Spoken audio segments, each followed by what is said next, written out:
You do not have to be a mean girl.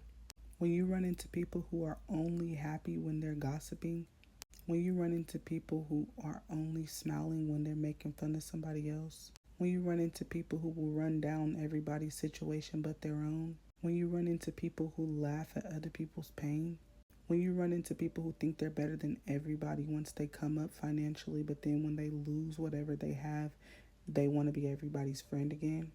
When you run into people who literally turn everything into a negative Nancy situation.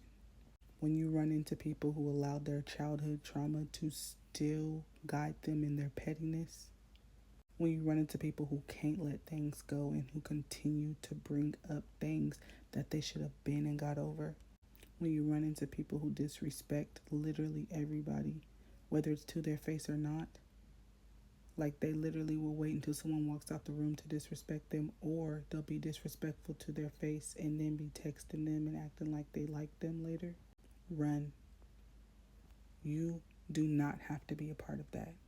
I don't care if it's your mama. I don't care if it's your auntie, your uncle, your cousin. I don't care if it's your childhood friend you've been knowing since you was 2. If you want better for yourself, if you want to genuinely love people, if you want to share the love of God with people, you got to disconnect from those spirits. You got to disconnect from those low vibrations. You got to disconnect from people who don't know how to be genuine people, because you are who you hang around. So even if you disagree with what they're doing, if you hang around them, you're one of them. God bless you. Have a good night.